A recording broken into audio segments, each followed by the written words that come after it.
The UFC is facing a turbulent period under the leadership of Dana White, and while White has been a significant force in the organization's rise to global dominance, many would now argue that his actions are pushing the UFC towards a steep decline. The MMA landscape is changing and the UFC's struggle to adapt has become evident. So in today's video, we'll dive deeper into the issues the UFC is facing right now. Let's get started. And I called them up and said, these guys are in big trouble, they're losing money, I think we can buy it. And a month later, we own the company. We want to make this the Super Bowl of mixed martial arts.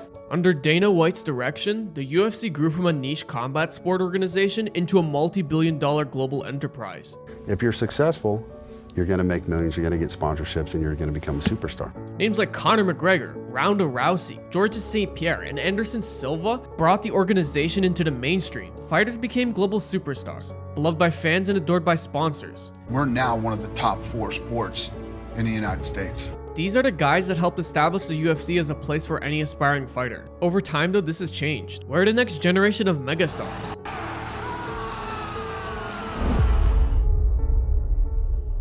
One of the most glaring issues the UFC faces right now is a lack of true megastars like McGregor or Rousey, whose names transcended the sport. Keep the featherweight belt up until this fight. I'm gonna wrap one on one shoulder, I'm gonna wrap the other on the other shoulder, and you're gonna need a fucking army to come take them belts off me. The problem is the UFC doesn't have as many household names anymore, and the spots of these legends have yet to be filled. It's true that fighters like Islam Makhachev, Magomed Ankalaev, and Belal Muhammad are incredibly skilled, but that doesn't mean their names carry the same weight outside of the MMA world. They just aren't cross-sport superstars or subjects of mainstream buzz. To put it simply, the UFC's in desperate need of a generation of stars who can bring in new fans and boost pay-per-view sales. But the UFC doesn't have that, so where have the stars gone? Despite all of Dana White's successes, he's been criticized for his approach to building new stars. The UFC's promotional strategies have shifted over the years, and a lot of people feel like White is more concerned with money than fostering the next Conor McGregor.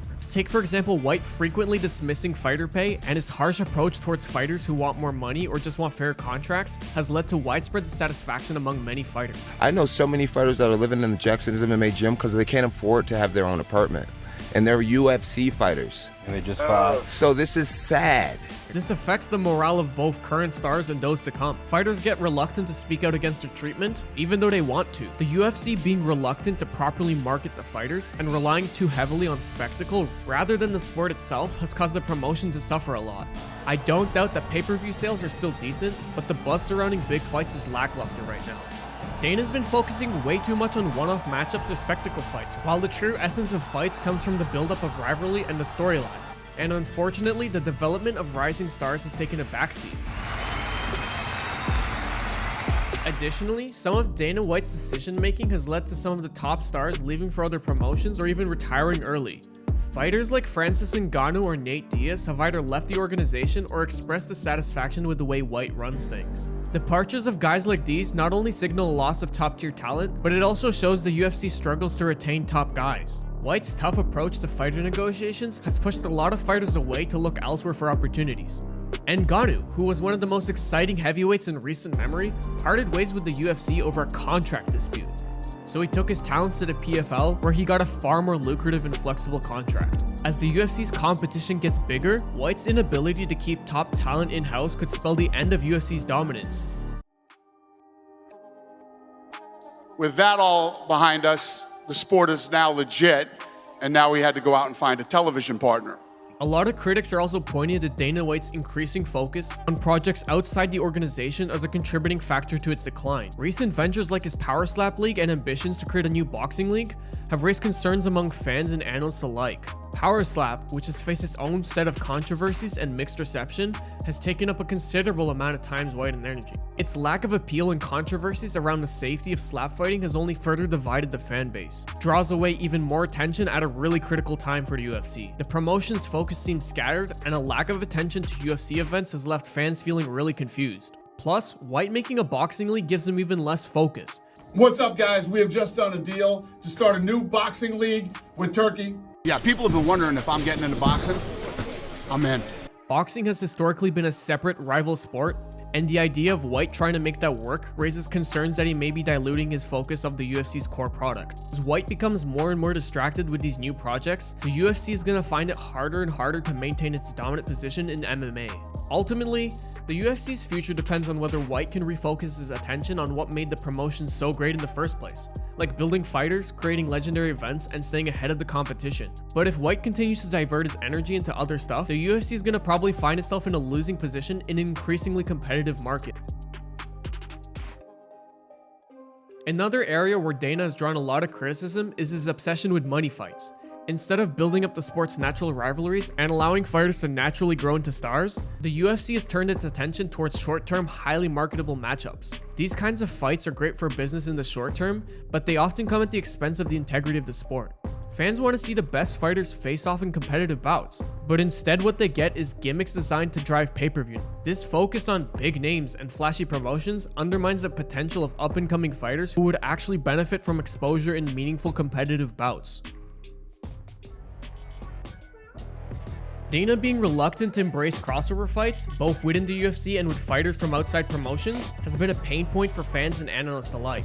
When I say crossovers, I refer to matchups that either bring together high-profile fighters from different combat sports, or promote dream fights that aren't strictly based in the UFC's traditional roster.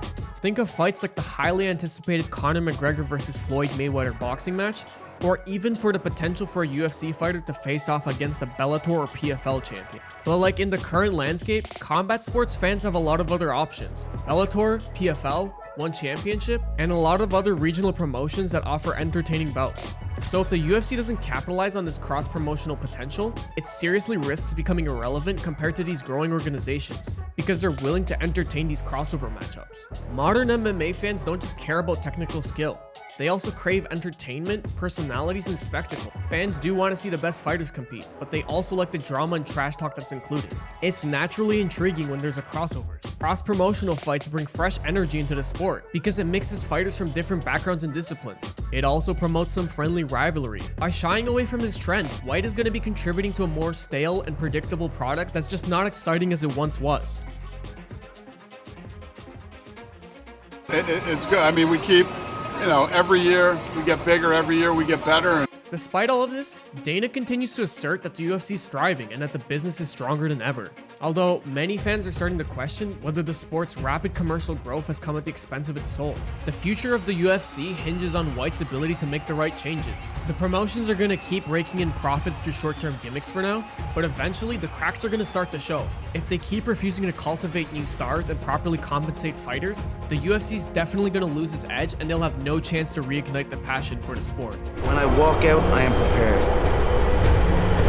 It doesn't matter what you do or who you are. If your passion burns like fire, you will succeed. This is why everyone's been talking about Conor. It's all over! The UFC seemed too big to fail, and now they're at a crossroad. Dana doesn't change up his approach, the organization is going to find itself in a downward spiral, and fans will be left wishing for the good old days. To summarize, Dana White's UFC might still be the top MMA organization in the world, but that might not last for long. Its inability to adapt to what people want and the lack of major new stars leaves one questioning whether the UFC can recapture the magic it once had. So, what do you think about everything that's been covered? How do you think the UFC can improve and continue to grow as the world's leading MMA organization? Share your thoughts in the comments, and thanks for watching.